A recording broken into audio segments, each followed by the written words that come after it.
Good morning दोस्तों, आपका फिर से स्वागत है हमारे यूट्यूब चैनल पे। तो जैसा कि आप जानते हो कि हम बैंक एसएससी और यूपीएससी के लिए जो इंग्लिश की टेस्ट सीरीज चला रहे थे, आज हम इसका आपके आप फोर्थ वीडियो लेके आए हैं। तो हम बात करते हैं उसी सीरीज़ में आगे के सेंटेंसेस की और पता करते हैं कि कौन कौन सी इसमें एरर्स हैं, कौन कौन सी गलतियां हैं जिनको हम फाइंड आउट कर सकते हैं, पता लगा सकते हैं और पता लगाने के बाद में उनको करेक्ट कर सकते हैं। तो हम बात करेंगे सेंटेंस नंबर 41 की। तो ध्यान से देखिए, इसमें लिखा हुआ है she stole something from my room and hid it in her recently got sorry so I can't tell you anything about the stolen thing unless or until I check the room. तो आपको दोस्तों इसमें ये बताना है इस sentence में क्या एरर है, क्या गलती है। तो देखिए, जो ए सेक्शन है उसमें लिखा हुआ है सी स्टॉल समथिंग, जिसका मतलब होता है उसने कुछ चुराया। तो आपको पता है स्टील की जो सेकंड फॉर्म होती है वो स्टॉल होती है और स्टॉल की जो थर्ड फॉर्म होती है वो स्टोलन होती है। तो सी स्टॉल समथिंग, ये सेंटेंस तो बिल्कुल सही है। अब इसके आगे का देखते हैं कि उसमें कोई गलती है या नहीं है। तो सी स्टॉल समथिंग, उसने कुछ चुराया, फ्रॉम माई रूम, मेरे कमरे से, एंड हिड इट, और इसको छिपा दिया। तो देखिए यहाँ पर स्टॉल वर्ब की सेकंड फॉर्म है जो कि पास्ट टेंस को शो करता है। तो यहाँ पे भी हाइड की जो सेकंड फॉर्म हिड है वो आ गई। तो मतलब ए सेक्शन और बी सेक्शन तो बिल्कुल सही है, इसमें तो कोई भी गलती नहीं है। आगे देखते हैं क्या लिखा हुआ है। तो एंड हिड इट, और इसको छिपाया, इन हर रिसेंटली गोट साड़ी। तो ये क्या कहना चाहता है कि अपनी अभी अभी प्राप्त की हुई साड़ी में। तो देखो दोस्तों, मैं आपको बता दूं, यहाँ पे जो गोट है ना, ये वर्ब की सेकंड फॉर्म का काम नहीं कर सकता। क्यों नहीं कर सकता? क्योंकि यहाँ पे जो गोट है ये मेन वर्ब का काम नहीं कर रहा है, बल्कि सेंटेंस में एडजेक्टिव का काम कर रहा है। तो जब भी कोई वर्ब सेंटेंस में एडजेक्टिव का काम करती है तो हमेशा वर्ब की थर्ड फॉर्म काम में ली जाती है। मैंने क्या कहा? जब भी कोई वर्ब सेंटेंस में एडजेक्टिव का काम करती है तो हमेशा उसकी वर्ब की कौन सी फॉर्म आती है? थर्ड फॉर्म आती है। तो यहाँ पर तो जब भी कोई थर्ड फॉर्म काम में लेते हैं एडजेक्टिव के रूप में, यानी कि जब भी किसी वर्ब को एडजेक्टिव के रूप में काम में लेते हैं तो हमेशा उसकी थर्ड फॉर्म ही काम में ली जाती है। जैसे कि अपन ने कहा स्टोलन विंडो, जैसे कि टूटी हुई खिड़की, तो वहाँ पे स्टॉल नहीं स्टोलन ही आएगा। जैसे लिखते हैं रिटर्न नोटिस, तो राइट रोट नहीं आता, रिटर्न ही आता है। जैसे आप बोल सकते हो ड्रंकन मैन, यानी कि शराबी, तो वो भी वर्ब की थर्ड फॉर्म है। तो जब कोई वर्ब किसी एडजेक्टिव का काम करती है तो हमेशा वर्ब की थर्ड फॉर्म के रूप में ही आती है। जैसे कि रिटर्न पेपर, जैसे कि सीन मैसेज, जैसे कि ब्रोकन विंडो, जैसे कि मतलब बहुत सारे एग्जाम्पल हैं हम कह सकते हैं। तो यहाँ पे जो गोट है ये एडजेक्टिव का काम कर रहा है, और जब कोई एडजेक्टिव का काम करता है तो वर्ब की सेकंड फॉर्म नहीं आती, हमेशा वर्ब की थर्ड फॉर्म आती है। तो अब आप कहोगे सर गोट की जो थर्ड फॉर्म होती है वो गोट ही होती है। हाँ बिल्कुल, आपकी बात सही है, लेकिन जो गेट होता है उसकी थर्ड फॉर्म दो होती है। एक तो होता है गेट गोट गोट, और एक होता है गेट गोट गोटन। तो जब आप वर्ब के रूप में, मेन वर्ब के रूप में काम में लोगे तब तो गेट गोट गोट, लेकिन जब आप गेट का यूज एज एन एडजेक्टिव लेते हो तो गोट नहीं आएगा, गोटन आएगा। यानी कि हम कह सकते हैं कि गेट के दो रूप होते हैं। गेट का मतलब गेट की जो थर्ड फॉर्म होती है वो गोट भी होती है, और गेट की थर्ड फॉर्म गोटन भी होती है। गोट कब लिखते हैं? जब वो मेन वर्ब का काम करता है। गोटन कब लिखते हैं? जब वो एडजेक्टिव का काम करता है। तो यहाँ पे आपको गोट नहीं लिखना, यहाँ पे आपको सेंटेंस में गोटन करना है। तो आपका सेंटेंस हो जाएगा एंड हिड इट, और इसको छिपाया, इन हर रिसेंटली गोटन साड़ी, अपनी अभी अभी प्राप्त की हुई साड़ी में। और बाकी सारा का सारा सेंटेंस बिल्कुल करेक्ट है। अब हम बात करते हैं सेंटेंस नंबर 42 की। इसमें लिखा हुआ है walking in the field late at night a snake bit me. तो देखो, वॉकिंग का मतलब होता है चलते हुए। मैं आपको बता दूं, जो पार्टिसिपल होते हैं उसके तीन टाइप होते हैं। एक तो प्रेजेंट पार्टिसिपल, एक पास्ट पार्टिसिपल और एक परफेक्ट पार्टिसिपल। जो प्रेजेंट पार्टिसिपल होता है उसमें वर्ब की फर्स्ट फॉर्म के साथ आईएनजी आता है। पास्ट पार्टिसिपल, उसमें हमेशा वर्ब की थर्ड फॉर्म काम में लेते हैं। और जो परफेक्ट पार्टिसिपल होता है वहाँ पे हैविंग के साथ V3 आता है। पास्ट पार्टिसिपल का एग्जाम्पल अभी थोड़ी देर पहले सेंटेंस नंबर 41 में आया था, क्योंकि जब कोई एडजेक्टिव वर्ब की थर्ड फॉर्म के रूप में आता है, क्या बोला मैंने? जब कोई एडजेक्टिव वर्ब की थर्ड फॉर्म के रूप में आता है तो हमेशा उसे पास्ट पार्टिसिपल कहा जाता है। तो ड्रंकन हो गया, ब्रोकन हो गया, सीन हो गया, अनसीन हो गया, ये सारे के सारे पास्ट पार्टिसिपल हैं। और जब कोई वर्ब आईएनजी के साथ एडजेक्टिव का काम करती है तो उसको बोलते हैं प्रेजेंट पार्टिसिपल। अगर आपको इतना याद नहीं होता है तो आप इतना याद कर सकते हैं, participle is a verbal adjective. Participle किसे कहते हैं? पार्टिसिपल एक वर्बल एडजेक्टिव होता है। कहने का मतलब जब कोई वर्ब किसी सेंटेंस में एडजेक्टिव का काम करती है, जब कोई क्रिया किसी सेंटेंस में विशेषण का काम करती है, एडजेक्टिव का काम करती है, तो उसे पार्टिसिपल कहते हैं। तो जब कि वर्ब की first form plus ING adjective का काम करेगी तो उसे बोलेंगे प्रेजेंट पार्टिसिपल। जब आपकी थर्ड फॉर्म एडजेक्टिव का काम करेगी उसे बोलेंगे पास्ट पार्टिसिपल। और जब हैविंग के साथ V3 लगाएंगे तो वो हो जाता है परफेक्ट पार्टिसिपल। तो जैसे कि अपन कह सकते हैं लाफिंग बुद्धा, तो लाफिंग बुद्धा का मतलब क्या होगा? हंसता हुआ बुद्ध। तो बुद्ध कैसा? हंसता हुआ। तो वो जो लाफिंग शब्द है वो बुद्ध की विशेषता बता रहा है, तो वो प्रेजेंट पार्टिसिपल है। आप कह सकते हो रनिंग हॉर्स, और रनिंग हॉर्स का मतलब हो गया दौड़ता हुआ घोड़ा। तो घोड़ा कैसा? दौड़ता हुआ। तो वो जो रनिंग वर्ड है ना, वो हॉर्स की विशेषता बता रहा है। तो जब वर्ब की फर्स्ट फॉर्म प्लस आईएनजी किसी की विशेषता बताती है तो उसको बोलते हैं प्रेजेंट पार्टिसिपल। तो यहाँ पे जो वॉकिंग है ये प्रेजेंट पार्टिसिपल है, जो विशेषता बता रहा है किसी न किसी व्यक्ति की। तो देखिए सेंटेंस को क्लियर करते हैं, इसमें क्या गलती है, क्या एरेटम है, क्या एरर है। वॉकिंग इन द फील्ड, खेत में चलते हुए, लेट एट नाइट, देर रात। तो ये क्या कहना चाहता है? देर रात खेत में चलते हुए। सेंटेंस को ध्यान से सुनना। Walking in the field late at night, देर रात खेत में चलते हुए। ए स्नेक बिट मी, एक सांप ने मुझे काट लिया। अब आप ही सोचिए क्या कहना चाहते हो? खेत में देर रात चलते हुए एक सांप ने मुझे काट लिया। तो आप सोचिए सांप ने मुझे काटा, ये तो सही है, लेकिन क्या सांप देर रात खेत में चल सकता है क्या? ऐसा नहीं हो सकता। तो कहने का मतलब गलती कहाँ पे है? गलती आपने ये कर दी कि जिस सांप ने काटा ना उसी को आपने खेत में चला दिया। जबकि आप कहना क्या चाहते हो? कहना आप ऐसे चाहते हो कि जब मैं देर रात खेत में चल रहा था तो एक सांप ने मुझे काट लिया। लेकिन आपके सेंटेंस का अर्थ क्या हो गया कि एक सांप ने मुझे काट लिया देर रात खेत में चलते हुए। तो बताइए जो सांप आपको काटेगा क्या वो देर रात खेत में चलेगा? ऐसा तो हो ही नहीं सकता। तो कुल मिला के पीछे वाला जो सेंटेंस है वो तो आपका पूरा का पूरा सही है। ए स्नेक बिट मी, एक सांप ने मुझे काटा, and that was the reason, और यही कारण था, वाई आई वॉज इन अ हरी, कि मैं जल्दी में क्यों था। तो उसने कहा एक सांप ने मुझे काटा और यही कारण था मैं जल्दी में क्यों था। तो बताइए चला कौन, आप या सांप? तो सीधी सी बात आप कहोगे कि सर स्नेक नहीं था, चलने वाला मैं था। तो आपका सेंटेंस इनकम्प्लीट है, आपको इसको पूरा करना पड़ेगा और आपको इसको इस तरीके से बोलना पड़ेगा, while I was walking in the field, जब मैं खेत में चल रहा था तो ए स्नेक बिट मी, एक सांप ने मुझे काटा। और फिर आपका सेंटेंस पूरा का पूरा कंप्लीट सही हो जाएगा। तो इस तरीके से आपको देखना है, और इसका जो ए सेक्शन है वो पूरी तरह से गलत है। तो अब बात करते हैं सेंटेंस नंबर 43 की। इसमें लिखा हुआ है, it is better to stay at home than to walk in the street when there erupts a communal riot in the town। तो आपको बताना है इसका कौन सा सेक्शन गलत है, कौन सा सेक्शन सही है। तो देखिए दोस्तों, मैं आपको बताऊं, अगर किसी भी वाक्य में देन आता है, अगर किसी भी सेंटेंस में देन आता है तो देन के बाद में हमेशा बेयर इन्फिनेटिव आता है। जहाँ भी वाक्य में देन आएगा, देन के बाद में हमेशा कैसा इन्फिनेटिव आएगा? बेयर। अब आप कहोगे कि सर ये इन्फिनेटिव क्या होता है? तो वर्ब की जो फर्स्ट फॉर्म होती है उसे ही हम इन्फिनेटिव कहते हैं। जब वर्ब की फर्स्ट फॉर्म अकेली आती है, अकेली का मतलब उसके पहले टू नहीं आता, उसके बाद में एस या एस नहीं आता, उसके बाद में आईएनजी नहीं आता, यानी कि जैसे गो हो गया, प्ले हो गया, कम हो गया। तो जो वर्ब की फर्स्ट फॉर्म होती है उसको तो बोलते हैं बेयर इन्फिनेटिव। कौन सा? बेयर। और जब वर्ब की फर्स्ट फॉर्म के पहले टू लग जाता है तो उसको बोलते हैं टू इन्फिनेटिव। इन्फिनेटिव के दो टाइप होते हैं, एक तो बेयर, दूसरा टू।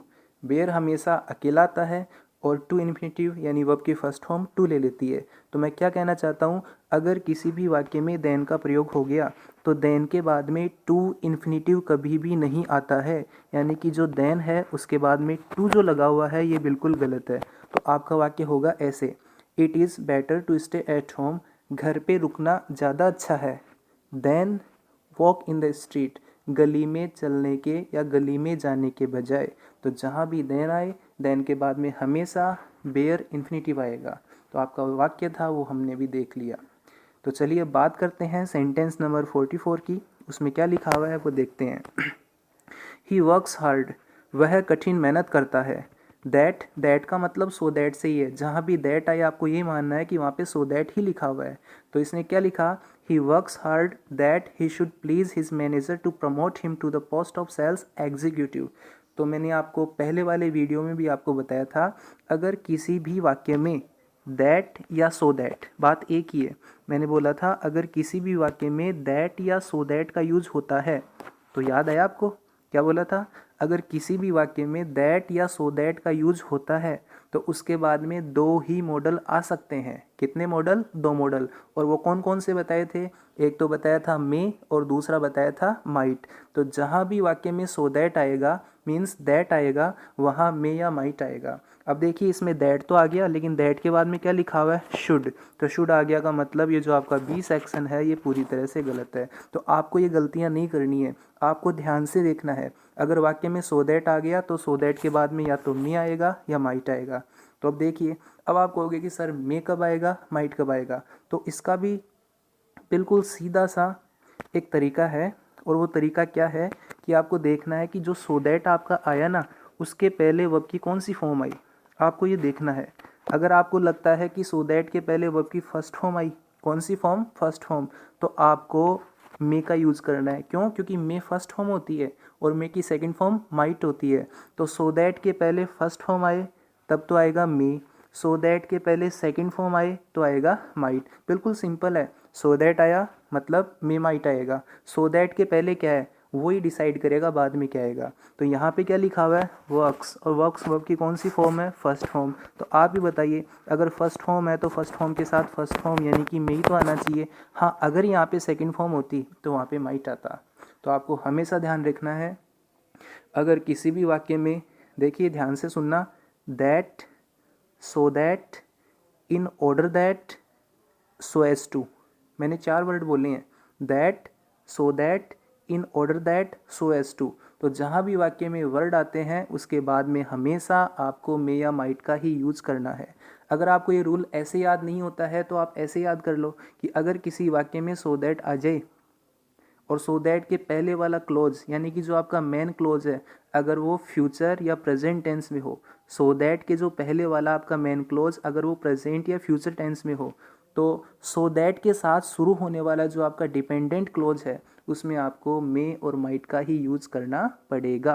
तो जहाँ सो दैट आएगा वहाँ मे माइट आएगा। तो चलिए इसके बाद में बात करते हैं सेंटेंस नंबर 45 की। तो 44 में तो क्लियर हो गया, सो दैट है तो मे माइट आएगा। तो जो आपका बी सेक्शन है वो पूरी तरह से गलत है। सेंटेंस नंबर 45 क्या कहता है? If you apologise for having fail in keeping your promises your friends will forgive you. He sure, sorry he sure नहीं, ये बी श्योर है। तो देखिए दोस्तों, मैंने थोड़ी देर पहले आपको बताया था पार्टिसिपल के 3 टाइप होते हैं, प्रेजेंट, पास्ट और परफेक्ट। प्रेजेंट का मतलब वर्ब की first form plus ING, past का मतलब वर्ब की थर्ड फॉर्म, और परफेक्ट का मतलब हैविंग प्लस V3। क्या बोला था? Having plus V3। तो अब आप ध्यान से देखिए, इस वाक्य में हैविंग तो आया लेकिन हैविंग के साथ V3 नहीं आया, यानी कि यहाँ पे फेल ही लिखा हुआ है। तो जहाँ भी हैविंग आएगा हैविंग के साथ V3 का ही यूज होगा। तो यहाँ पे गलती यही है कि हैविंग के साथ फेल नहीं आएगा, हैविंग के साथ फेल्ड का यूज होगा। तो अगर आप जहाँ भी कहीं भी अगर आप हैज़ देखते हो, हैव देखते हो, हैड देखते हो या हैविंग देखते हो, हैज़, हैव, हैड या हैविंग, तो इसके बाद हमेशा वर्ब की थर्ड फॉर्म ही आनी है। तो यहाँ पे आपको लिखना है if you apologise for having failed in keeping your promises, तो आपका वाक्य सही हो जाएगा। तो यहाँ पे परफेक्ट पार्टिसिपल का यूज़ बिल्कुल गलत है, हैविंग के साथ V3 यानी कि फेल्ड होगा। तो आपका जो ऑप्शन बी है वो गलत है, आपको इसको वापस से रिकरेक्ट करना है, इसको सुधार के सही से लिखना है। बात करते हैं सेंटेंस नंबर 46 की। इसमें लिखा हुआ है when he came out of the cinema hall, जब वो सिनेमा हॉल से बाहर आया तो ही नोटिस्ड, उसने ध्यान दिया, somebody has stolen his purse, कि कोई उसका पर्स चुरा चुका है। तो आपको बताना है इस सेंटेंस में क्या गलती है। तो देखिए मैं आपको बताना चाहूँगा, एक तो होता है नोटिस और एक होता है फाइंड। नोटिस का मतलब होता है किसी चीज़ की ओर ध्यान देना। नोटिस का मतलब क्या होता है? किसी चीज़ की ओर ध्यान देना, ऑब्जर्व करना, देखना। और फाइंड का मतलब क्या होता है? कि किसी चीज़ को देखने के बाद, फाइंड का मतलब क्या होता है? किसी चीज़ को देखने के बाद में कुछ पाना, किसी चीज़ का पता चलना। तो अब आप ही बताइए, ही नोटिस्ड उसने ध्यान दिया, या ही फाउंड उसने पाया, कौन सा बेटर है? मेरे हिसाब से तो नोटिस के स्थान पे आपको फाउंड का यूज़ करना चाहिए कि जब वो सिनेमा हॉल से बाहर आया तो ही नोटिस्ड उसने ध्यान दिया, नहीं नहीं, ही फाउंड उसने पाया। उसने क्या पाया? कि somebody has stolen his purse, कोई आदमी उसका पर्स चुरा चुका है। तो जहाँ भी नोटिस आएगा इसका मतलब ध्यान देना होता है, जहाँ भी फाइंड या फाउंड आता है तो इसका मतलब होता है किसी चीज़ को खोजने के बाद, किसी चीज़ को खोजने के बाद में कोई निष्कर्ष निकालना, कोई चीज़ को पाना। यानी फाइंड मीन्स होता है get back after a search, यानी कि कोई भी चीज़ सर्च करने के बाद में कुछ निष्कर्ष, कोई कंक्लूजन आपके सामने आ जाता है। जैसे अगर हम फाउंड के सेंटेंस बोलना चाहें तो हम कह सकते हैं I found him. I found him इसका मतलब होगा मैंने उसे पाया। लाइंग ऑन बेड, बेड पे पड़े हुए, बेड पे लेटे हुए। तो पाया कब? जब आपने किसी चीज़ को देखने के बाद में आपने निष्कर्ष निकाला कि हाँ ये ऐसे है, ये ऐसे है, तब फाउंड का यूज़ होता है। तो I found him lying on bed, मैंने उसे बेड पे पड़े हुए पाया। यानी कि आप, और दूसरा सेंटेंस अगर आप कहना चाहो तो I found my purse missing, मैंने अपने पर्स को गायब पाया। तो इसका मतलब जब उसने देखा तो देखने के बाद में क्या निष्कर्ष आया, क्या रिजल्ट आया, वहाँ पे फाउंड आता है। यानी किसी चीज़ को पाने के, यानी कि देखने के बाद में रिजल्ट निकल के जो आता है ना, उस सेंस में आता है फाउंड। बात करें नोटिस की, तो नोटिस का यूज़ कब होता है? नोटिस का यूज़ तब होता है जब आप किसी ऐसी चीज़ को देखते हो जो चीज़ कंटिन्यू है। जैसे कि आई नोटिस्ड, जैसे कि आई नोटिस्ड मैंने ध्यान दिया। क्या ध्यान दिया? He was becoming more and more aggressive, मैंने ध्यान दिया कि वो ज़्यादा और भी ज़्यादा एग्रेसिव होता जा रहा था। तो नोटिस का यूज़ क्यों किया? क्योंकि वो चीज़ कंटिन्यू थी, वो चीज़ चल रही थी। तो जब कोई चीज़ कंटिन्यू रहती है तो आप उस पर ध्यान देते हो, लेकिन जब कोई चीज़ कंटिन्यू होने के बाद में ख़त्म हो जाती है तो फिर आप उसको पाते हो। तो नोटिस कब आता है? नोटिस ऐसे वर्ब्स के साथ आता है, ऐसे कार्यों के साथ आता है जो काम कंटिन्यू होते हैं। और फाउंड कब आता है? फाउंड तब आता है जब कोई काम ख़त्म हो जाता है। तो जब आप बाहर आए तो आपने अपने पर्स को मिसिंग अब बताओ, पाया या ध्यान दिया? तो पाया बेटर है। बात करते हैं सेंटेंस नंबर 47 की। इसमें लिखा हुआ है he will propose to his friends that, वह अपने दोस्तों को प्रस्ताव देगा, है ना, वह अपने दोस्तों को प्रस्ताव देगा। तो जहाँ भी किसी सेंटेंस में कोई चीज़ को सजेस्ट किया जाता है, सजेस्ट यानी सुझाव, तो जब किसी चीज़ का सजेशन दिया जाता है, किसी चीज़ का प्रपोज किया जाता है, प्रस्ताव दिया जाता है, ऑफर दिया जाता है, तो सजेशन में, प्रपोजल में, ऑफर में हमेशा शुड का यूज़ किया जाता है। जब भी हम किसी को सुझाव देते हैं, सलाह देते हैं, किसी को सजेशन देते हैं, किसी को प्रपोजल देते हैं, तो हम उसको सुझाव देते हैं। जहाँ भी प्रपोज आ जाता है, सजेस्ट आ जाता है, ऑफर आ जाता है, वहाँ पे शुड का यूज़ होगा। तो इस वाक्य के अंदर ही विल प्रपोज आ गया, तो इसका मतलब आपको सुझाव देना है। और सुझाव देने के लिए, सजेशन देने के लिए जो सबसे बढ़िया मॉडल होता है वो होता है आपका शुड।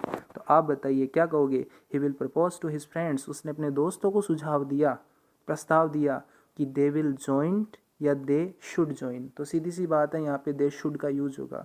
तो जहाँ प्रपोज सजेस्ट आए उसके बाद में आपको हमेशा शुड को काम में लेना है, और शुड के बाद में वर्ब की फर्स्ट फॉर्म आनी है। तो इसमें जो एरर है वो सेक्शन बी।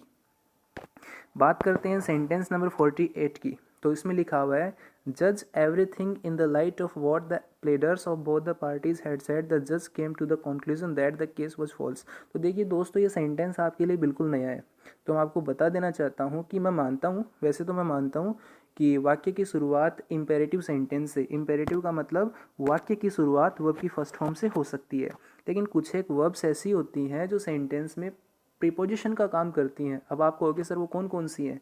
तो अगर किसी वाक्य के शुरू में जज आए, कंसिडर आए, व्यू आए, रेफर आए या रिगार्ड आए, तो आपको उसे इम्पेरेटिव तरीके से, यानी कि वर्ब की फर्स्ट फॉर्म के रूप में नहीं लिखना है, आपको उसमें आईएनजी लगाना है। जब भी जज आए तो आपको शुरुआत जजिंग से करनी है, कंसिडरिंग से करनी है, व्यूइंग से करनी है, रेफरिंग लिखना है, रिगार्डिंग लिखना है, तभी वो आपका सेंटेंस सही होगा। जैसे आपने कहा जज एवरीथिंग इन द लाइट, यानी कि सभी चीज़ को आप क्या कहना चाहते हो जज करते हुए? ऐसे ही तो बोलोगे भाई, जज का मतलब अनुमान लगाना, तो अनुमान लगाता है, अनुमान लगाते हुए, तो जजिंग बेटर है। तो जब भी सेंटेंस में जज, कंसिडर, व्यू, रेफर या रिगार्ड आए तो उसमें आपको आईएनजी का यूज़ करके ही सेंटेंस की शुरुआत करनी है। तो यहाँ पे जज के स्थान पे जजिंग होगा और आपका वाक्य सारा का सारा बिल्कुल करेक्ट होगा। बात करते हैं अपन लास्ट एंड फाइनल सेंटेंस की, जिसमें लिखा हुआ है when she entered the room, जब उसने कमरे में प्रवेश किया तो सी फाउंड, उसने पाया। अब देखो मैंने क्या बोला था, नोटिस का मतलब कोई काम कंटिन्यू है, फाउंड का मतलब कोई काम कंटिन्यू और फिर फिनिश हो गया। तो when she enter the room, जब उसने कमरे में प्रवेश किया तो सी फाउंड, उसने पाया, क्या पाया, द चाइल्ड स्लीपिंग पीसफुली, बच्चा शांतिपूर्वक सो रहा था। यानी कि उनका जो एक्शन था ना वो कंटिन्यू नहीं था, यानी कि वो उठापटक नहीं कर रहे थे, भाग दौड़ नहीं कर रहे थे, उनका जो काम था वो बिल्कुल एक स्टिल पोजीशन में आ गया था, तभी फाउंड आता है। तो जब उसने कमरे में प्रवेश किया तो she found the child sleeping peacefully, बच्चा शांतिपूर्वक सो रहा था। एंड द फैन, और पंखा, मूव स्लोली या मूविंग स्लोली, तो सीधी सी बात है यहाँ पे मूव नहीं आएगा, मूविंग आएगा। और पहले के वीडियोस में मैं आपको बता चुका हूँ एंड के पहले क्या बताया था, अगर किसी वाक्य में एंड के पहले जो फॉर्म आती है वही एंड के बाद में आनी चाहिए। तो एंड के पहले लिखा हुआ है स्लीपिंग, तो बताइए एंड के बाद में मूव या मूविंग? मूविंग। तो उसने पाया कि बच्चा सो रहा था और पंखा चल रहा था। तो यहाँ पे मूव के स्थान पे मूविंग करना है, बाकी आपका सारा का सारा सेंटेंस सही है। तो इसका जो डी सेक्शन है वो गलत है। तो इसी तरीके से हम आपके लिए लेके आते रहेंगे न्यू न्यू क्वेश्चंस की टेस्ट सीरीज़, जो आपके इंग्लिश के नॉलेज को या इंग्लिश के नॉलेज को इम्प्रूव करेंगी, इंक्रीज़ लाएंगी, उसमें इंक्रीजमेंट लेके आएंगी। तो आज के लिए इतना ही, और इसके बाद में हम मिलते हैं। धन्यवाद।